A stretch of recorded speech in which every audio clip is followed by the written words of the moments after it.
Hello Srishti, welcome to the study with Pooja Mittal channel. और हम आपकी सारी स्ट्रेटेजी जानना चाहते हैं कि कैसे आपने बीएचयू में AIR 1 को स्कोर किया, DUET में आपका AIR 3 था एंड पंजाब यूनिवर्सिटी चंडीगढ़ में भी आपका AIR 3 था। तो स्टूडेंट्स काफी ज्यादा इंटरेस्टेड हैं ये जानने के लिए कि भाई आपने कैसे प्रिपरेशन की अपनी, और कैसे आपने मैनेज किया अपने टाइम को। और जैसे कि बीएचयू में इस बार पैटर्न चेंज हो गया था, फिर भी आपने उस पैटर्न में भी इतना अच्छा स्कोर किया। तो बताएंगे आप वो सारी चीजें। सबसे पहले आप अपने आप को इंट्रोड्यूस कीजिए।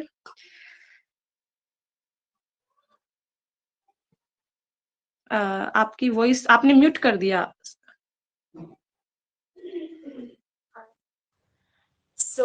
Hi everyone, this is Srishti and I have done my bachelor's from Hansraj College, University of Delhi. I have done my bachelor's in botany honors and currently I am doing my master's in botany from Department of Botany, University of Delhi, and I am allotted Miranda House, University of Delhi.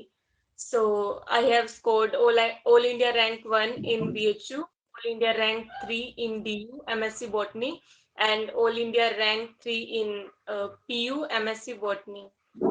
So yes yes. regarding my strategy, मेरा first और foremost main focus था basics को लेकर। मेरे को जो भी time लगा अपने बेसिक्स क्लियर करने में लगा, क्योंकि मैंने नीट भी दिया था, मतलब before 4 years after my class 12।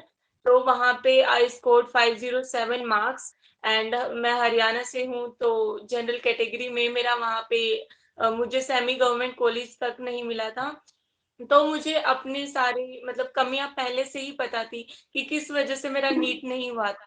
तो मैंने उन सभी जो भी मेरी कमियां थी उनको पूरा किया और अपने बेसिक्स पे मतलब ज्यादा से ज्यादा टाइम लगाया और उनको क्लियर किया।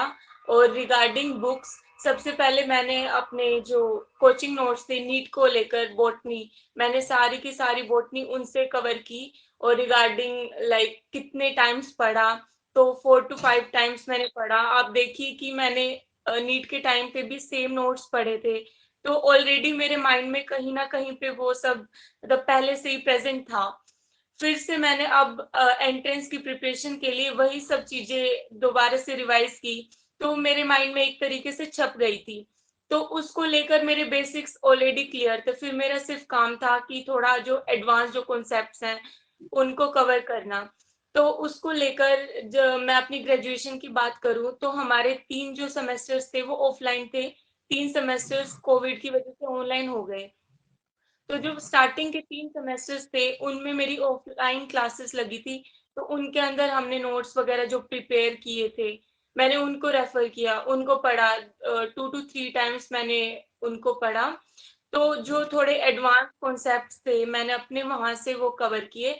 और जो बाकी के 3 सेमेस्टर थे ऑनलाइन की वजह से हम इतने अच्छे से अपने कॉन्सेप्ट्स क्लियर नहीं कर पाए थे, तो मैंने वो अलग अलग सोर्सेज से निधिपुरी बुक को मैंने रेफर किया था। मैंने उसके फर्स्ट पेज से लेके लास्ट पेज तक 2 3 टाइम्स मैंने उसको पढ़ा था। और मेरी स्ट्रेटेजी ये थी कि मैं कभी भी ये नहीं मानती थी कि ये टॉपिक ज्यादा इम्पोर्टेंट है और ये कम इम्पोर्टेंट है, क्योंकि ये तो है नहीं कि हर साल वो सेम ही पेपर बना देंगे कि ये टॉपिक मेन है तो हर साल इसी टॉपिक को वो बार बार देंगे। क्या पता इस साल जो टॉपिक से क्वेश्चन नहीं आया अगले साल वो आ जाए। तो ऐसा कुछ नहीं होता कि ये इम्पोर्टेंट है और ये कम इम्पोर्टेंट है। वो कम और ज्यादा इम्पोर्टेंट हम अपने कॉन्सेप्ट के बेसिस पे कह सकते हैं कि मेरा ये पोर्शन स्ट्रॉन्ग है। जैसे मैं कह सकती हूँ क्लासिकल बॉटनी और जैसे जेनेटिक्स हो गया, ये मेरे स्ट्रॉन्ग पॉइंट्स थे। जेनेटिक्स के कॉन्सेप्ट मेरे बहुत अच्छे थे। हालांकि अगर मैं देखूँ मोल बायो में ट्रांसक्रिप्शन ट्रांसलेशन, इनके बेसिक्स क्लियर थे, बट इतना सब जैसे पाथ फाइंडर में दे रखा है मैंने कुछ नहीं पढ़ा। बच्चे ये सोचते हैं कि पाथ फाइंडर हमें पढ़ना बहुत जरूरी है, बट मैं सीरियसली मैं कोई झूठ नहीं बोल रही, मैंने पाथ फाइंडर नहीं पढ़ा और अभी तक नहीं पढ़ा। नेट के लिए मेरा सारा जो मेन काफी डिफिकल्ट हो जाती है ना पाथफाइंडर बुक। हाँ हाँ हाँ हाँ। और सीरियसली एट मैं ये कह सकती हूँ कि हाँ नेट लेवल पे आपको मतलब रिक्वायरमेंट होती है पाथ फाइंडर की, क्योंकि पेपर फ्रेम ही ऐसे होता है। बट मास्टर्स के एंट्रेंस लेवल पे मतलब आई डोंट थिंक सो, क्योंकि अगर ऐसी बात है कि आपको 400 में से 400 नंबर लेने हैं, या फिर बीएचयू में आपके पास 480 में से 480 नंबर लेने हैं, कि एक भी क्वेश्चन मेरा गलत ना हो, तो आप पढ़िए, इतना टाइम है तो। बट मैं बताऊं, किसी भी बच्चे ने आज तक इतना स्कोर नहीं किया है कि 400 में से 400 डीयू में, या फिर 480 में से 480 बीएचयू में। तो मतलब इतना पढ़ने की जरूरत नहीं है। मतलब जो आपके टॉपिक्स स्ट्रोंग हैं उनको और स्ट्रोंग बनाइए, और जो वीक है उनको आप मॉडरेट बना लीजिए। आई थिंक यही मेरा मेन फोकस था। हाँ, काफी बच्चे क्या करेंगे, उनको जैसे लगता है कि हमें ये चीजें आती हैं, तो ये सोच के उनको तो टाइम नहीं देते, नई चीजों के पीछे भागेंगे। ना वो नया हो हाँ, पाता, ना पुराने वाले को रिवाइज करके और स्ट्रोंग कर पाते, तो वो दोनों तरफ हाँ। से फंस जाते हैं फिर। तो ये जी। काफी सही पॉइंट है कि भी सबको अपना जितनी चीजें उनको आती हैं उनको बार बार पढ़ के इतना रिवाइज कर देना है कि यहाँ से क्वेश्चन आएगा उनको तो मैं लगा ही देंगे। और जो बाकी जितनी यूनिट बच गई उनमें से थोड़ा ऐसा कि चलो ठीक है जुगाड़ू काम कर लेते हैं, 10 क्वेश्चन आए तो 3-4 निकल जाए हमारे, उतने भी काफी हैं। तो आपको जैसे जी। पेपर पैटर्न कैसा लगा, जैसे कि ऐसे बोल देते हैं ना कि डीयू में 2020 तक थोड़ा टफ आता था, 2021 में कंपैरेटिवली इजी आया और बीएचयू में कंपैरेटिवली टफ आया, तो आपने उन टफ लेवल को और इजी लेवल को कैसे मैनेज किया? मैं अगर सच्ची बताऊं तो डीयू के पेपर को देख के ना मैं खुद घबराती थी। मतलब प्रीवियस ईयर पेपर देखे, ओ माय गॉड, कि कैसे आ गए क्वेश्चन, ये तो हमें ग्रेजुएशन में पढ़ाया ही नहीं, कहाँ से करेंगे। तो मतलब स्ट्रेस वाली सिचुएशन तो हमारे अंदर थी। और कंपैरेटिवली अगर हम बीएचयू देखें, बीएचयू का तो हमें बड़ा इजी लगता था। उल्टा हमें लगता था कि हमारा बीएचयू हो जाएगा और डीयू नहीं होगा। डीयू। हाँ। हाँ, हर मतलब मैं अपनी और जो मेरे जो फेलो क्लासमेट्स थे सबके माइंड में यही वो चीज थी। बट मैं सीरियसली बताऊं, हमें प्रिपरेशन ऐसे करनी चाहिए कि मतलब इन सब पेपर्स को हमें एक पेपर कंसिडर करना चाहिए। जो हाई लेवल है, मॉडरेट है, या इजी लेवल है, हमें तीनों तरीके से प्रिपेयर करके जाना चाहिए।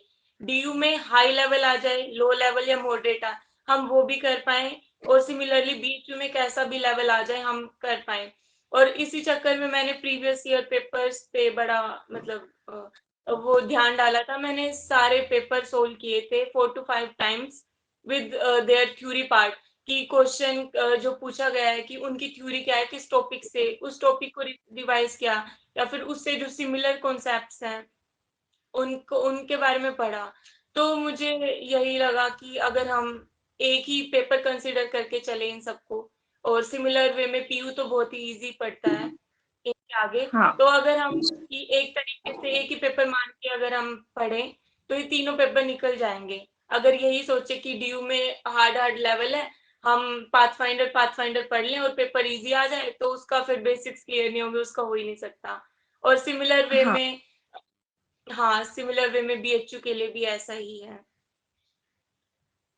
जैसे कि एमएससी एंट्रेंस पे मेरे को जहां तक चीजें समझ में आती हैं, जो चीजें जैसे बच्चे पूछते हैं मैम क्या एलन मॉड्यूल सिर्फ इनफ है, वो इनफ नहीं होते पर वो इम्पोर्टेंट होते हैं, क्योंकि आपको 100 में से 50 to 60% चीजें बेसिक ही मिलती हैं, और जो एडवांस चीजें होती हैं वो कहने में एडवांस नहीं होती, वो ऐसी होती हैं कि अगर जिस बच्चे का बेस क्लियर है वो इस चीज को थोड़ा सा अगर हाई लेवल की कुछ चीजें याद की हुई है तो उनको आराम से हैंडल कर लेगा वो, और 100% कर ले तो भी काफी सही चीज है।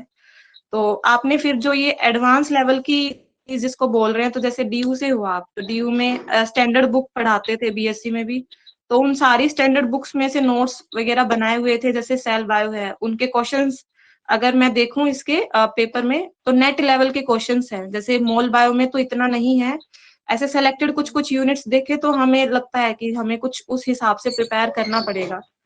तो फिर आपने उन चीजों को कैसे मैनेज किया? मैं बताऊं तो जैसे आपने सेल बायो बोला, तो वो मेरे फर्स्ट सेमेस्टर का टॉपिक था बीएससी बॉटनी में, हम्म। मतलब डीयू में।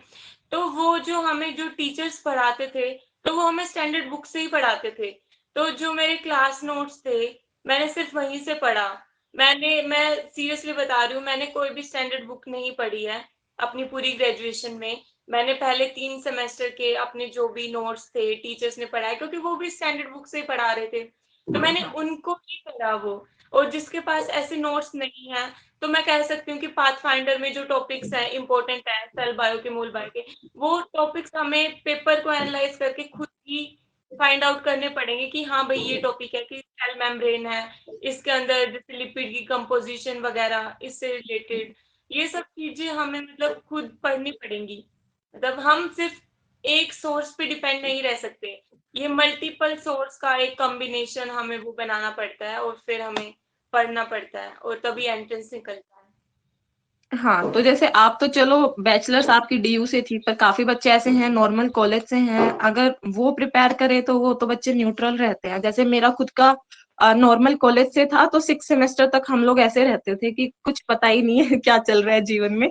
तो ऐसे ही हाल रहता है काफी बच्चों का। तो उनको फिर क्या करना चाहिए? मतलब वही है, किसी टीचर की गाइडेंस तो चाहिए, या फिर खुद को पेपर ऑब्जर्व करने चाहिए जैसे आप बता रहे हो। तो ये चीजें अब करने में भी टाइम पूरा लगता है। अगर 6th सेम में जाके अगर पेपर देख रहे हैं, एनालिसिस कर रहे हैं, सोर्सेज को ढूंढ रहे हैं, तो फिर तो 5 महीने बचे, पढ़ेंगे कब? तो हाँ हाँ हाँ। ऐसे वहां पे डिपेंड कर जाता है ना। तो उसके लिए मैं ये कह सकती हूँ कि क्योंकि अगर हम स्टैंडर्ड बुक्स पे जाएं इतने कम टाइम में तो पॉसिबल नहीं है कि हर सब्जेक्ट की आप स्टैंडर्ड बुक्स पढ़ लो। तो उसके लिए जो मॉडर्न बायोलॉजी के टॉपिक्स हैं, जैसे सेल बायो है, जेनेटिक्स है, और रिकॉम्बिनेंट डीएनए टेक्नोलॉजी है, ये जो टॉपिक्स हैं मैं ये कह सकती हूँ कि आप पाथ फाइंडर से पढ़ लो। और पाथ फाइंडर में ये भी नहीं कि आपको सब कुछ पढ़ना है, जो आपको ये लगे कि ग्रेजुएशन इतना तो बेसिक आइडिया हो जाता है, आप नीट लेवल के जो ये कोचिंग नोट्स पढ़ते हो, तो सेम ही टॉपिक एज अ रिवीजन की तरह आप पाथ फाइंडर में से पढ़ लीजिए। तो फिर मुझे नहीं लगता आपका टीयू का या फिर बीएचयू का कोई क्वेश्चन रुकेगा। और अगर ये है कि आपके पास टाइम ही इतना ज्यादा है, आप फर्स्ट ईयर से अगर स्टार्ट कर रहे हो, तो मैं ये कहूंगी कि स्टैंडर्ड पढ़ने की आदत होनी चाहिए। क्योंकि आप बैचलर्स में तो ये तो आपका काम चल जाएगा, एंट्रेंस भी निकल जाएगा, बट मास्टर्स में आपके पास कुछ भी वो नहीं होता ऑप्शन, आपको पढ़ना ही पड़ेगा। हाँ, तो पढ़ना पड़ेगा। पर जो नॉर्मल कॉलेज के बच्चे हैं, जिनके कॉलेज में पढ़ाई जैसे वो होती है ना, एग्जाम आइडिया बुक, जेबीडी, इन टाइप की कुछ बुक्स होती है, वो पढ़ाई जाती है। तो वो अब बच्चे स्टैंडर्ड बुक तो तब मैनेज कर सकते हैं जब वो फर्स्ट ईयर से ही थोड़ा सीरियस हो, एटलीस्ट सेकंड ईयर से। तो उनको तो पड़ती है। अब हम मास्टर्स हो चुकी है, हम भी स्टैंडर्ड बुक को खोल के बैठ जाए तो सर घूम जाता है कि कहाँ से तो शुरू करें, कहाँ पे खत्म करें। तो एक गाइडेंस इंपॉर्टेंट है। एटलीस्ट आप अपने किसी टीचर से पूछो, या आसपास में कोई ट्यूशन दे रहा है उनसे पूछो। यूट्यूब पे भी आजकल काफी कुछ अवेलेबल है, उनसे पूछ लो। तो गाइडेंस में रह के सिलेक्टेड स्टडी करना एमएससी एंट्रेंस के लिए थोड़ा स्पेसिफिक हो जाता है। जैसे मैं एग्जांपल लूं, प्लांट फिजियोलॉजी में जो हॉर्मोन्स है, आप नीट लेवल का करोगे तो हार्मोन में सिर्फ डिस्कवरी और उनके फंक्शन आ जाते हैं।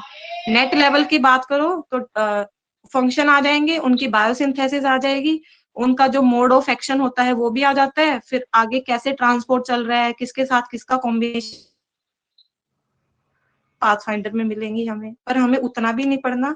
एमएससी एंट्रेंस में आता है डिस्कवरी, फंक्शन और बायोसिंथेसिस। बायोसिंथेसिस से क्वेश्चन आएंगे, तो वो कुछ लिमिट है, वो लिमिट हमें गाइडेंस में रह के ही पता चलेंगी, या हमें बुक के नोट्स देखे और क्वेश्चन देखे फिर पता चलती हैं। तो आपने इन चीजों को बस अपने टीचर्स की हेल्प से मैनेज कर लिया था, या थोड़ा बहुत खुद को भी समझ में आ गया था पेपर को ऑब्जर्व करके कि भाई ऐसी चीजें आई हुई हैं और इतना पढ़ना है? तो वो कैसे हाँ, किया आपने? मैंने ऐसे किसी भी टीचर या फिर किसी की भी ऐसे गाइडेंस नहीं ली थी। मैंने खुद ही पेपर्स को पढ़ा और मतलब खुद के ही एनालिसिस के बेसिस पे मैंने सेलेक्ट किया कि ये टॉपिक मुझे निधिपुरी से करना है। जैसे क्लासिकल बॉटनी है, निधिपुरी बुक में काफी अच्छे से दे रखे हैं, इंपॉर्टेंट चीजें हैं जो उसके अंदर है। हाँ। बट मैंने देखा कि अगर आप मॉडर्न बायोलॉजी के टॉपिक्स देखोगे तो मतलब 20-25 पेज में वो खत्म कर रखा है, मतलब इतनी बड़ी हाँ। बड़ी यूनिट। वहां से देखने से ही पता लग जाता है कि भाई नहीं ये कंप्लीट नहीं। उसके लिए फिर मैंने मतलब पाथ फाइंडर मतलब लास्ट मोमेंट पे मैंने पाथ फाइंडर में ऊपर ऊपर से जो पढ़ना होता है, क्योंकि बेसिक्स अगर आपके क्लियर है तो आपको सिर्फ वही चीजें पढ़नी होती हैं उसके अंदर से जो थोड़ी डिफरेंट है, जो पहले पूछ रखी हैं या फिर उससे रिलेटेड कॉन्सेप्ट। तो ये मेरी खुद की एनालिसिस थी और किसी का मतलब ऐसा हेल्प नहीं लिया मैंने।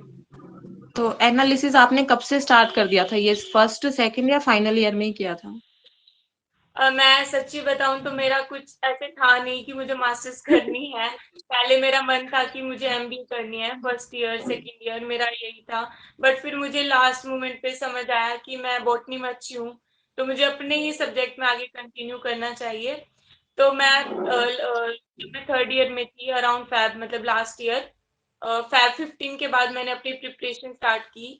मैंने 2 महीने में अपना सिलेबस कंप्लीट किया, जो फर्स्ट रिवीजन होती है कि जो जो डीयू के सिलेबस के अकॉर्डिंग जो हमारे कोर हम्म। पेपर्स थे, उन सबको मैंने कंप्लीट किया 2 और 2.5 मंथ्स के अंदर। फिर मेरे सेमेस्टर एग्जाम्स आ गए थे 6 सेमेस्टर के, तो 1 महीना मेरा वहां चला गया, तब मैं कुछ नहीं पढ़ पाई। तो फिर वो खत्म करने के बाद फिर मैंने दोबारा स्टार्ट किया, मतलब एंट्रेंस एग्जाम आने से पहले, क्योंकि एक बार मैंने पढ़ लिया था, फिर दोबारा मैंने पढ़ा। 1 महीने के अंदर दोबारा सिलेबस किया, फिर उसकी फिर से रिवीजन। फिर मैंने एंट्रेंस दिया पीयू का, तो वो हो गया।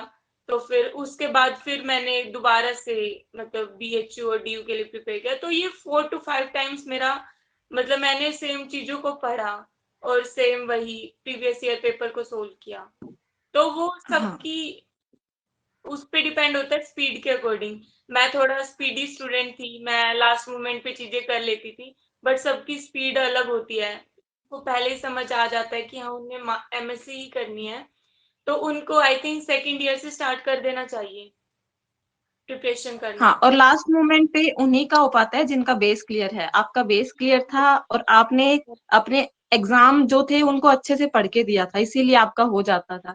अगर आप हाँ आपको बुक खोल के न्यूट्रल ही लगेगा, तो एग्जाम्स हाँ में भी वो चीज, हाँ, वो कहीं ना कहीं मैटर करती है कि कितना आपका 11th 12th है और कितने आप बीएससी में चीजों को अच्छे से पढ़ के नोट्स बना रहे हो। अगर आप एग्जाम में पढ़ के नोट्स ही नहीं बनाओगे तो आप फिर वो 1 महीने में ऐसे थोड़ी ना जादू मंत्र से सारी चीजें हो जाती हैं। तो काफी बच्चे इन चीजों को मिसअंडरस्टैंड कर लेते हैं कि उन्होंने भी तो लास्ट के 4 महीने में छक्के मारे थे। मैंने कहा ये पागल बनाने वाले काम है, छक्के किसी ने नहीं मारे। ये है तो थोड़ा थोड़ा कर करके 3 साल की मेहनत, बस उस 3 साल की मेहनत को लास्ट के 4 5 महीनों में अच्छे से टाइम दे के रिवाइज किया, प्रैक्टिस की। प्रैक्टिस कितनी करते थे आप वैसे? अ, अब मैं सच्ची बताऊं, जैसे लोग बोलते हैं कि मैं कहूंगी कि प्रीवियस ईयर पेपर इंपॉर्टेंट है, वो करने चाहिए। हाँ बट जैसे बोलते हैं कि नॉर्मल जैसे निधि पुरी के पीछे क्वेश्चंस दे रखे हैं, ये करें ना करें। मतलब मुझे लगता है क्वेश्चन प्रैक्टिस का ना सिर्फ एक ही रीजन होता है कि आपको ना एलिमिनेशन मेथड सिखा देता है वो, कि हाँ, अगर जैसे कोई, एलिमिनेशन। हाँ, आपको सब कुछ याद करने की जरूरत नहीं है। आप बाकी के 4 ऑप्शंस को एनालाइज करके अपना आंसर निकाल सकते हो। तो अगर आपको वो चीज आ जाती है तो आई डोंट थिंक तो उस पर वेस्ट करना चाहिए टाइम।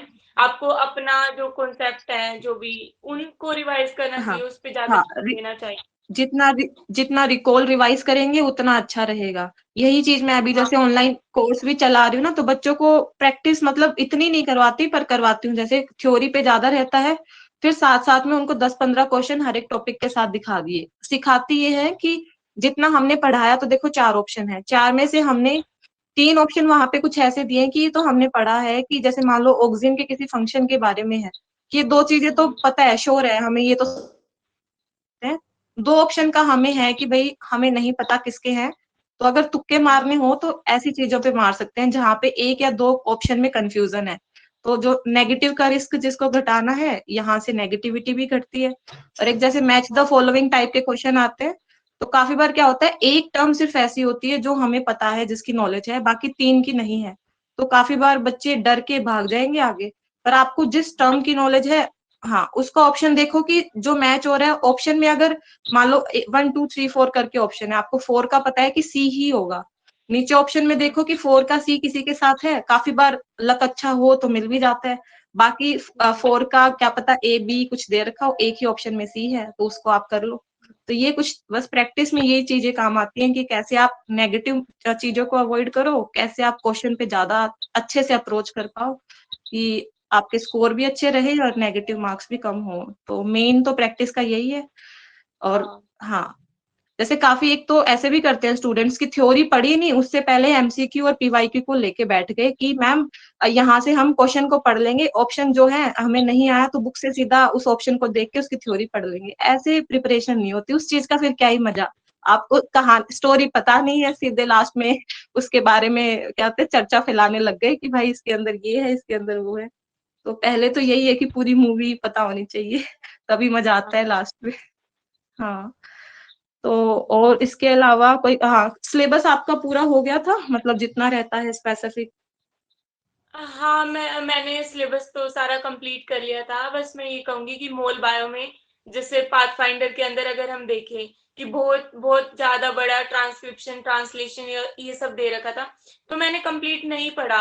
मैंने जैसे इनिशिएशन, फैक्टर्स वगैरह जो प्रीवियस ईयर में रिपीट हो चुके थे, थोड़े-थोड़े हाँ, टॉपिक्स, मैंने सिर्फ वो पढ़े थे। मैंने बस ये चीज़ और टेक्निक्स, होपफुली हाँ, इस ये बार कोई पूरा पढ़ना, क्वेश्चन हाँ, ये पूरा पढ़ना भी नहीं होता। जैसे हाँ, मोल बायो है ना, उसमें भी सिलेक्टेड पढ़ना रहता है। जैसे ये डीएनए डैमेज एंड रिपेयर है, जैसे ओपेरोन कंसेप्ट है, प्रोकैरियोट में रेप्लिकेशन है, और डीएनए के बेसिक्स बेसिक्स काफी इंपॉर्टेंट है कि यूरासिल का जो केमिकल नेम है वो क्या है, किसका केमिकल नेम वो क्या है, पॉलीमरेज वाली एक्टिविटीज।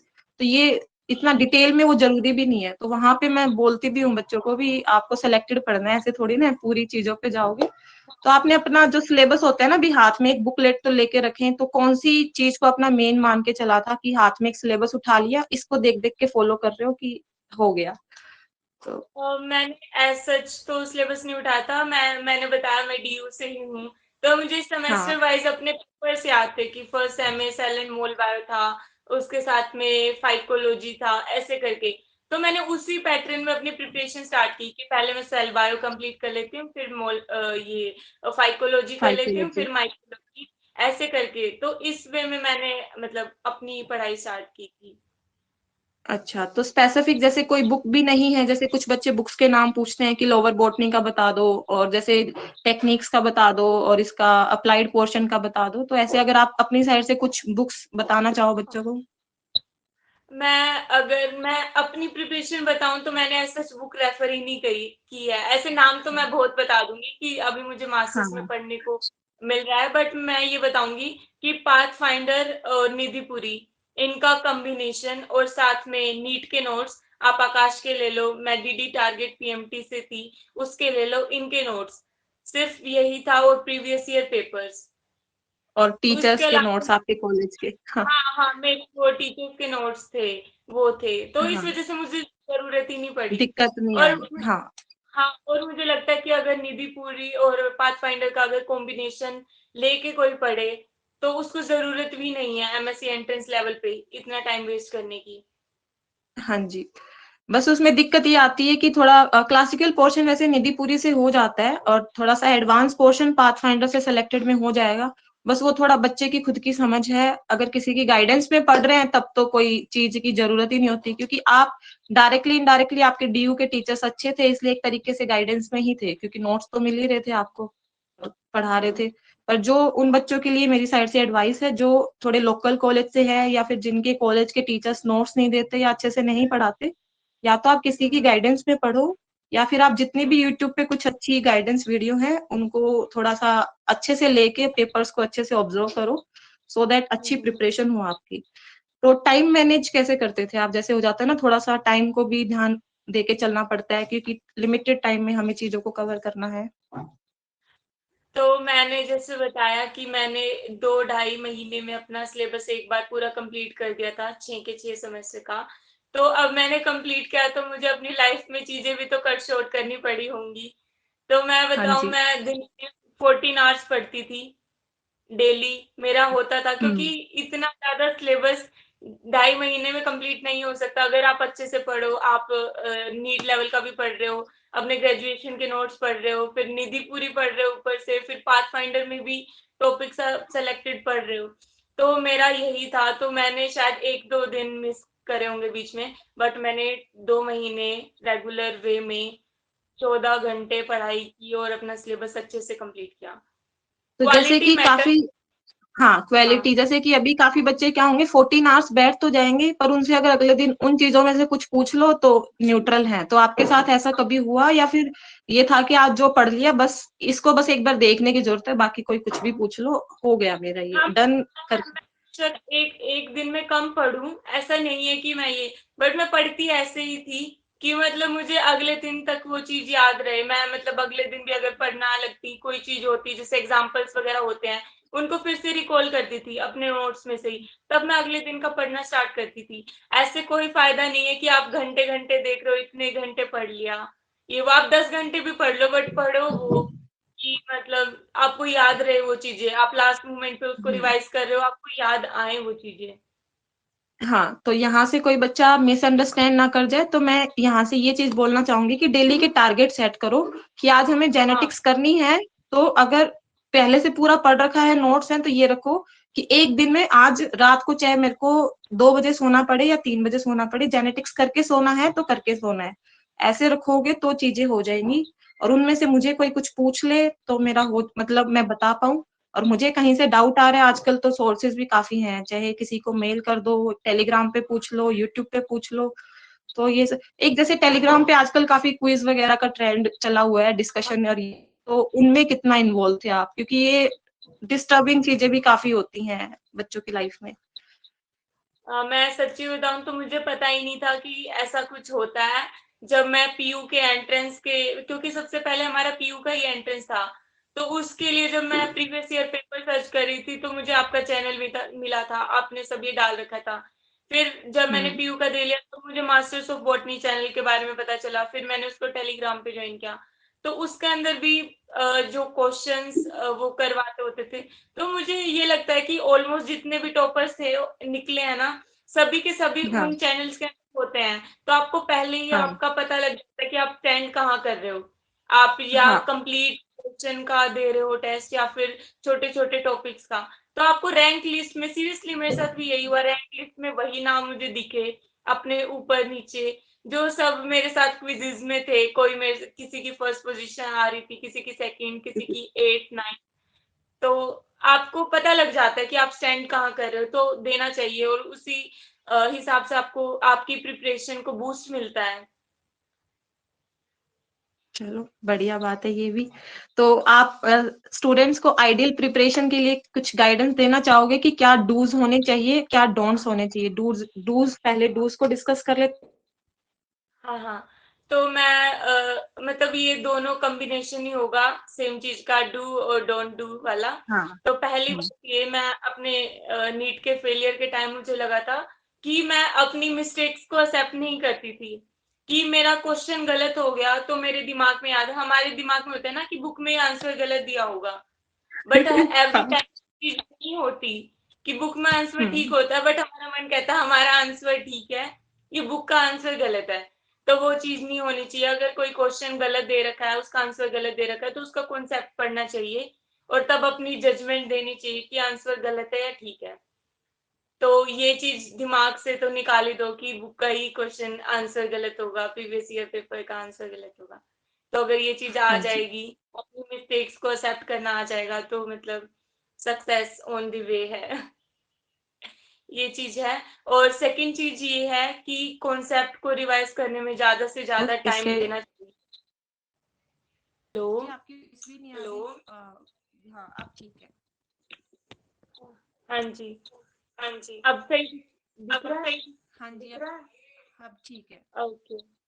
तो सेकंड चीज मैं ये बोलना तो सेकंड चाहूंगी चीज मैं ये बोलना चाहूंगी कि आपको मैं नहीं दिख रही आपको कि ज्यादा से ज्यादा आपको मतलब, ज्यादा से ज्यादा मतलब दी स्क्रीन पे मेरी स्क्रीन दिख आवाज रही है ना गूंज रही आपको? है इसके अंदर।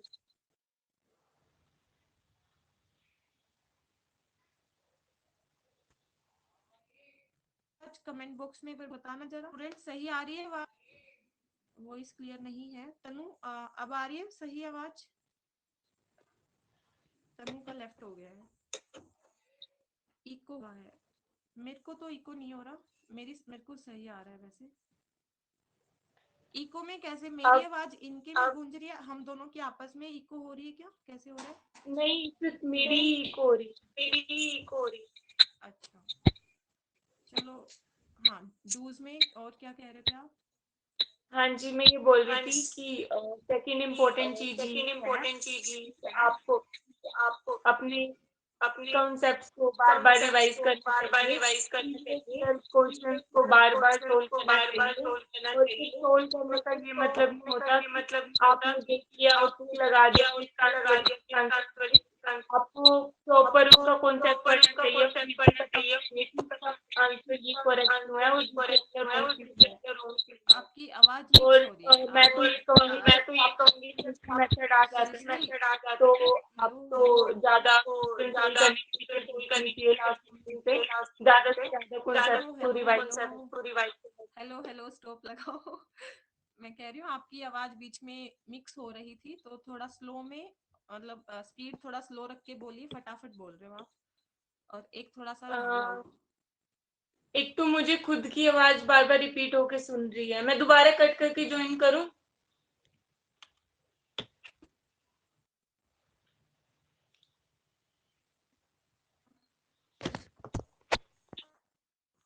हेलो हेलो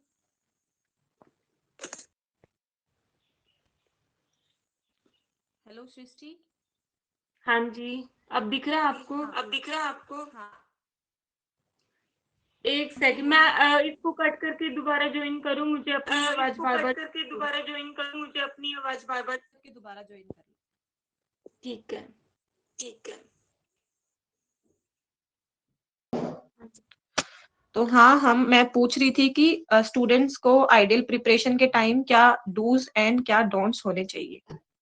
हाँ जी, तो सबसे पहला जैसे मैंने बताया कि सबसे पहली चीज ये होनी चाहिए कि आपको अपनी मिस्टेक्स को एक्सेप्ट करना चाहिए, कि ये नहीं हो कि कोई भी क्वेश्चन देखा उसका आंसर गलत है तो आपको ये लगे कि भाई हाँ मेरे ये बुक के अंदर आंसर ही गलत दिया होगा।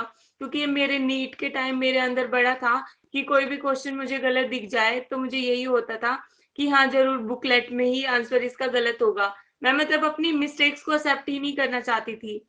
और मतलब कोई भी चीज हो, आपको आंसर गलत दिखे या फिर करेक्ट दिखे तो आपको पूरा उसका कॉन्सेप्ट पता होना चाहिए पीछे से, कि उसका आंसर ठीक है तो ठीक क्यों है और गलत है तो गलत क्यों है। इसी वजह से अगर प्रिपरेशन होगी तो मतलब आपको क्वेश्चंस अटेम्प्ट करने में कभी दिक्कत नहीं आएगी लाइफ में। चाहे आप एमएससी लेवल पे कोई एंट्रेंस दो या फिर आप नेट लेवल का एंट्रेंस दो या कोई भी एंट्रेंस हो, तो अपनी मिस्टेक्स को एक्सेप्ट करना चाहिए। और दूसरी चीज ये है कि अगर आपको एलिमिनेशन मेथड आ जाता है क्वेश्चन प्रैक्टिस वाला, जब तक अगर आपको एलिमिनेशन मेथड नहीं आता या फिर क्वेश्चन अटेम्प्ट करने नहीं आते तो आप क्वेश्चन की प्रैक्टिस कीजिए। और अगर वो आ जाता है तो सिर्फ प्रीवियस ईयर के पेपर डीयू बीएचयू पीयू और आपका जो थ्योरी पोर्शन है उसके मल्टीपल रिवीजन करने चाहिए। अगर मल्टीपल रिवीजन होंगे तो आप कभी भी पेपर के टाइम मतलब भूलोगे नहीं उस चीज को, वो चीजें आपके माइंड में ऑटोमेटिकली स्ट्राइक करेंगी। और आप एलिमिनेशन मेथड तभी अप्लाई कर सकते हो जब आपको बाकी के 3 ऑप्शंस का पता होगा। ये नहीं है कि कोई भी दिखा दिया कि हाँ अपने हिसाब से आप एलिमिनेट करने लगे ऑप्शंस, ऐसा नहीं होता। जब आपको बाकी ऑप्शंस के बारे में थ्योरी पढ़ी होगी, ऑप्शंस का पता होगा, आप तभी अप्लाई कर सकते हो। चाहे वो मैचिंग में हो या फिर ऑप्शन ए बी करेक्ट है, बी सी इनकरेक्ट है, कुछ भी हो तो आपको बाकी ऑप्शन के बारे में पता होना चाहिए, तभी आप क्वेश्चन अटेम्प्ट कर पाएंगे। और सीरियसली अब की बार बीएचयू का पेपर ऐसा ही था, हमने भी नहीं पढ़े थे, इकोलॉजी इतनी भर भर के उन्होंने पूछ रखी थी, हम में से किसी ने भी इतना नहीं पढ़ा था। और तो और आई कैन से कि पाथफाइंडर में भी आई थिंक ये सब चीजें गिवन है। तो वो पेपर अटेम्प्ट बच्चों ने ऐसे ही किया एलिमिनेशन मेथड पे, एक एक ऑप्शन अलग था बट बाकी के 3 ऑप्शन नोन थे। तो हमें उन सब का पता था कि इस ऑप्शन का मतलब क्या होता है, इसका क्या नहीं होता। तो हमें खुद ही पता लग रहा था ये तो हो ही नहीं सकते तो ऑप्शन यही होगा। तो इस वे में हमने अब की बार पेपर अटेम्प्ट किया था और होपफुली वो आंसर्स सभी करेक्ट थे। और हाँ, और एजर्टेशन और रीजनिंग के भी अब की बार क्वेश्चंस थे, तो वो भी सेम वे में तभी अटेम्प्ट होंगे जब आपको थ्योरी पोर्शन अच्छे से पढ़ा होगा, उसके कॉन्सेप्ट्स क्लियर होंगे। तो आई हाँ थिंक जी। ये 2 मेन चीजें हैं, अगर इनको कोई ढंग से फॉलो करे, मल्टीपल रिवीजन, और तो मिस्टेक्स जैसे मल्टीपल रिवीजन आप कह रहे हो, तो आपने हैंड रिटन नोट्स बनाए होंगे, ऑब्वियस सी बात है, या फिर बुक से ही करते थे? क्योंकि काफी लोग हैंड रिटन नोट्स नहीं बनाते, एक बार थोड़ा आता है जोर उनको बनाने में कि अरे यार मेहनत लग रही है। अब हेलो। दोबारा बोलिए, आप, आपकी आवाज ब्रेक हो गई थी। अच्छा, तो मैं ये कह रही थी कि जैसे हैंड रिटन नोट्स में क्या होता है कि काफी बच्चे नहीं बनाते, उनको लगता है कि कौन इतनी मेहनत करे, एक महीने जोश जोश में तो बना लेंगे, फिर से हिम्मत हार जाते हैं, और एंड में जब लगता है कि 1 से 2 महीना एग्जाम का बचा है, तब पजल होके कभी किसी बुक को खोलते हैं, कभी किसी बुक को। तो स्टार्टिंग से वो हैंड रिटन नोट्स ही हैं वो जो लास्ट में आपको 2 महीने रिवीजन में हेल्प करेंगे, या फिर आप बुक वगैरह से ही कर लेते थे? मैं ऐसे हैंड रिटन नोट्स नहीं बनाती थी। मैं सिर्फ हैंड रिटन नोट्स सिर्फ प्रीवियस ईयर के पेपर्स के बनाए थे मैंने। जो जो चीजें मुझे नहीं आती थी उनके बनाए। बाकी मैं कोई बुक पढ़ती थी या फिर कोचिंग के नोट्स पढ़ती थी, मैं उन्हीं में हाईलाइट कर लेती थी। पेंसिल से कर लिया या फिर किसी मार्कर से हाईलाइट कर लिया। तो लास्ट मोमेंट पे ऊपर ऊपर से जो हमें देखना होता है, तो मैं उन चीजों को देखती थी। और सीरियसली मुझे ये लगता है कि हैंड रिटन नोट्स बनाना बहुत टाइम कंज्यूमिंग प्रोसेस है। वो इंसान हम्म। तभी बना सकता है जब या तो वो फर्स्ट ईयर से ही पढ़ना स्टार्ट कर रहा है, कि उसके पास सारे सिलेबस का कलेक्ट हो जाए।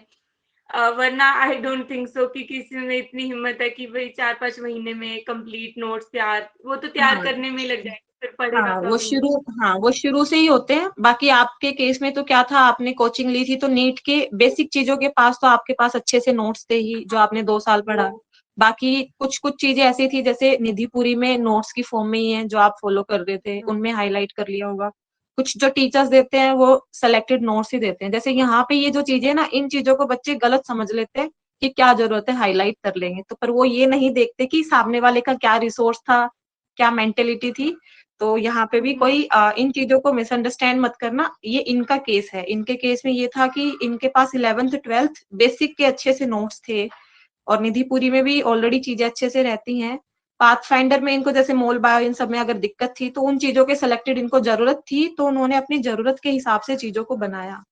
तो सबको सबकी स्ट्रेटेजी सुननी चाहिए, पर करना वही चाहिए जो उनके ऊपर अप्लाई हो रहा है। तो आप सब भी अपने पे वही अप्लाई करना। और आप डोंट्स में क्या कहना चाहेंगे सृष्टि? डोंट्स में भी इसी में कवर हो गया? हाँ, हाँ। डोंट्स में मैं ये कहना चाहूँगी, मल्टीपल सोर्सेज़ के पीछे बिल्कुल भी नहीं भागना चाहिए। बच्चे करते हैं, आज निधिपुरी पढ़ ली, फिर उनको कोई स्टैंडर्ड बुक मिल गई, ये इस चीज़ से पढ़ लेते हैं, इससे नहीं आएगा क्वेश्चन, ये भी नहीं है। तो ऐसा नहीं करना चाहिए। अगर आप 4 सोर्सेज़ यूज़ कर रहे हो, तो वो 4 ही रखने चाहिए और एंड मोमेंट तक। अगर आप अलग-अलग डायरेक्शंस में भागोगे, तो कहीं पे भी नहीं पहुँच सकते। जब आप सबको साथ में लेके सब सोर्सेस को जो भी हैं और उनकी रिवीजन करोगे और चलोगे, तो मतलब हो जाएंगी चीजें, इतना मुश्किल नहीं है। हम्म। और जैसे कि आपने बोला कि सबकी स्ट्रेटेजी अलग है, तो मैं सीरियसली यही कहना चाहूंगी कि शायद मेरे कॉन्सेप्ट्स बेसिक्स क्लियर थे, और मैंने अपने ग्रेजुएशन के एग्जाम्स भी जो ऑफलाइन हुए थे, वो मैंने पढ़ के ही दिए थे, ऐसा नहीं था। तो इस वजह से शायद मेरे को लास्ट मोमेंट पे इतनी दिक्कत नहीं हुई और मेरा हो गया। बट सब अलग उस पे सेम बोट पे नहीं है, अलग अलग लेवल पे हैं। तो सबको अपने अकॉर्डिंग अपनी स्ट्रेटेजी बनानी चाहिए। दूसरे की सुननी चाहिए कि क्या पता वो चीजें किसी और के काम आ जाए, बट करना वही चाहिए जो खुद के ऊपर एप्लीकेबल हो।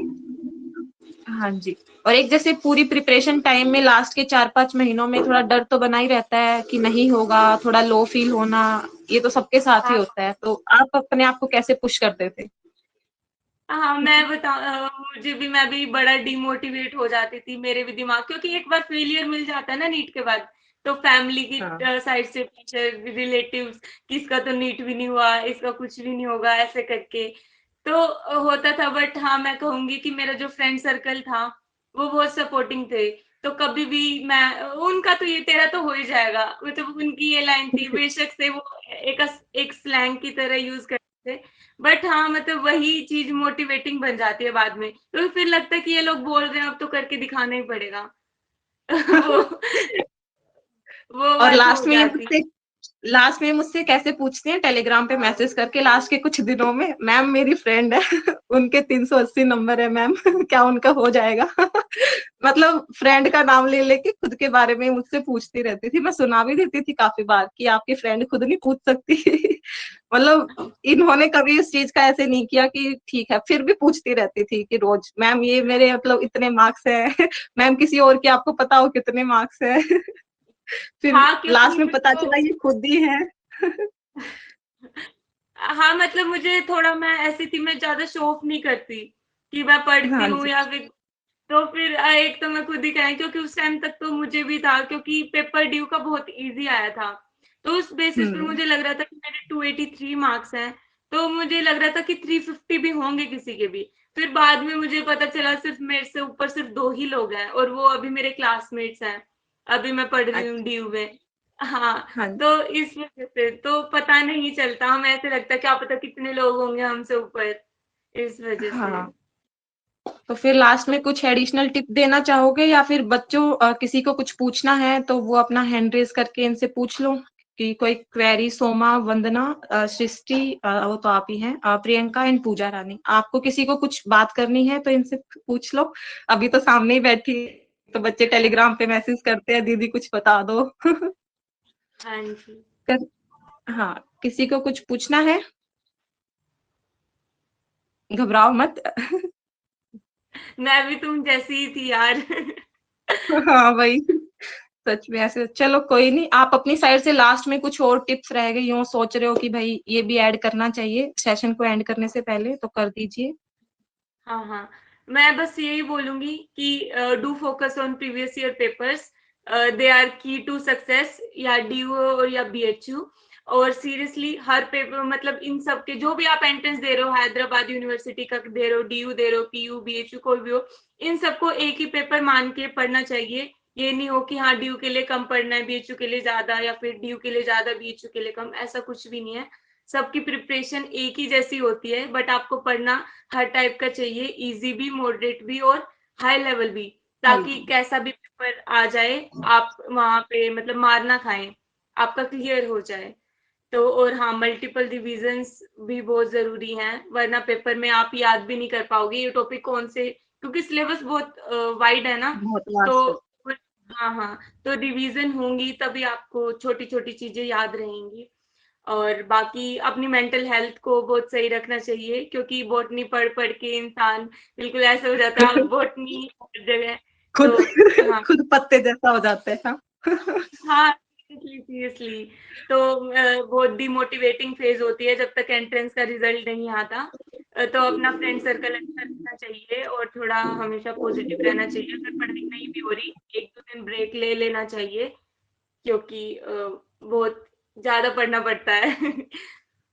तो सोमा ऐसे पूछ करके रहे बहुत। हैं कि डिस्ट्रैक्शंस आते हैं बीच में कि कभी कुछ दिमाग में चलता है घर में फंक्शन है, कभी कुछ हो जाता है कि फ्रेंड का इशू है, तो कभी कुछ कहीं कुछ तो मतलब उनको टोटली कट ही कर देते थे या फिर क्या करें? मतलब ये तो अभी भी होती है, जैसे मैं भी पढ़ रही हूँ तो सबके साथ हर एक स्टेज पे दिक्कत आती है। तो आप अपनी बता दो स्टूडेंट्स को थोड़ा उनको। तो मैं फ्रेंड्स और फैमिली के बेसिस पे भी अपनी प्रायोरिटी सेट करती थी। अगर ये इंसान मेरे लिए इम्पोर्टेंट है, मैं उसकी बात सुनती थी। अदरवाइज तो मैं, मतलब अगर आपके पास टाइम ही नहीं है, एक तो जैसे मैंने स्टार्ट किया, बहुत ही कम टाइम था मेरे पास और सिलेबस कवर करना है, तो अगर मैं फ्रेंड्स फैमिली फंक्शंस की वो करें तो मेरा तो सिलेबस ही नहीं होता कंप्लीट। तो हाँ जी, मतलब सिलेबस अपनी नहीं होता। और काफ़ी बार जैसे एमसीक्यू वगैरह करेंगे बच्चे तो उनको लगेगा कि जैसे अभी कल की बात है, कुछ क्लास में बच्चे कह रहे थे प्लांट फिजियो में साइकिल्स याद नहीं हो रही मैम। तो जैसे तब डिमोटिवेशन लगने लग जाता है कि अरे यार मुझसे तो ये भी नहीं हो रहा, एमसीक्यू नहीं लग रहे तो अरे यार मुझसे तो ये भी नहीं हो रहा। तो उस टाइम उन चीजों को पॉजिटिव लेके चलो कि अभी टाइम है। हाँ, हाँ, हाँ, हाँ, हाँ। उन उन चीज़ों के लिए आपको ये करना चाहिए ना कि अगर आपसे नहीं हो रहा, एटलीस्ट आपको पता है ये चीज़ें मेरी वीक है। उस इंसान का क्या, उसको यही नहीं पता हो कि वीकनेस क्या है मेरी, मतलब स्ट्रॉन्ग पॉइंट क्या है, और वो पढ़ता जाए और लास्ट में पता चले कि मेरे को तो कुछ याद ही नहीं हुआ। एटलीस्ट अगर हाँ, आपको, हाँ, तो स्ट्रॉन्ग पॉइंट और वीक पॉइंट आपको पता चल जाएँगे, बहुत अच्छी बात है। उस बेसिस पे ही आप अपनी मतलब पढ़ाई कंटिन्यू कर सकते हो।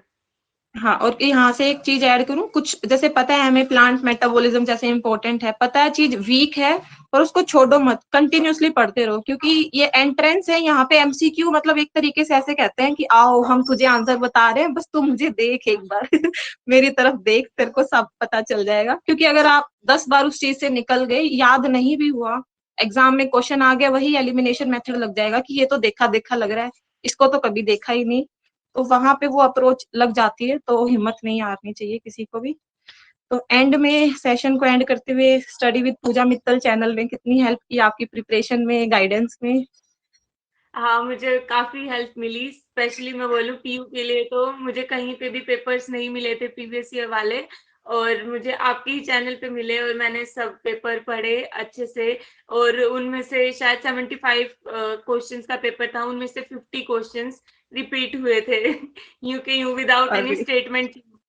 हाँ, तो मुझे ऑलरेडी उनके आंसर्स तक याद थे विद क्वेश्चन, तो ऐसे करके तो हाँ, तो उसकी बड़ी हेल्प मिली। और रिगार्डिंग बीएचयू आल्सो, बीएचयू के भी कुछ पेपर्स मैंने आपके उससे जो यूट्यूब चैनल था उससे किए थे, तो मतलब काफी हेल्प मिलती है। और मतलब ऐसे यूट्यूब चैनल्स क्रिएट करने चाहिए, और भी लोगों को काफी हेल्प मिल जाती है, और वो भी फ्री ऑफ कॉस्ट। आपको कुछ भी नहीं करना, आपको सिर्फ सब्सक्राइब ही करना है और आपको सब कुछ मिल बस। जाता है और हाँ, पर्सनल में ये भी, सब। मैं ऐसे नहीं है कि कभी टेलीग्राम पे किसी को रिप्लाई नहीं देती, कोई बच्चा हाँ, किसी भी टाइम हाँ, पूछता है तो हाथों हाथ रिप्लाई मिल जाता है। तो हाँ। आपने भी काफी आप लास्ट में कांटेक्ट रखा। हाँ, हाँ, गूगल फॉर्म से रिलेटेड किसके कितने आ रहे हैं, एटलीस्ट हमें पता लग जाए हमारा होगा या नहीं होगा। हाँ जी, ऐसे। जैसे काफी बच्चे इन चीजों को अवॉइड कर देते हैं, तो आप ऐसे बच्चों को क्या बोलना चाहोगे? बच्चों के लिए हम कर भी रहे हैं, हम कुछ पैसा नहीं मिल रहा, कुछ नहीं हो रहा, कर रहे हैं, और उसको भी लोग पूछते हैं तो जवाब नहीं देते हाँ, हो आप, कि आगे आने वाली जनरेशन एटलीस्ट ऐसी ना हो। हाँ, होपफुली। तो फिर यहाँ पे बस यही हो जाता है कि एटलीस्ट कोई कुछ कर रहा है तो उनको आप बस अपना बताना ही तो है, उससे हेल्प तो आपको खुद को ही तो मिलेगी और किसी को थोड़ी ना मिलेगी। थोड़ा खुद के लिए भी बोलना सीखे। तो चलो हाँ क्लास को जी। फिर, या फिर आप बच्चे यहाँ पे कुछ पूछना चाहते हैं?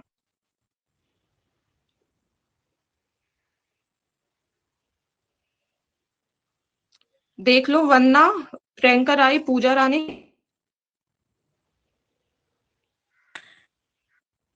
हाय दी, मेरा नाम प्रियंका है और मैं अभी एंट्रेंस के लिए प्रिपेयर कर रही हूँ मैम, प्रियंका मतलब राय टीचर। कुछ। हेलो मैम, हाँ आवाज़ नहीं जी। आ रही क्या? आ रही है, अब आ क्लियर रही है, है। अब बोलो।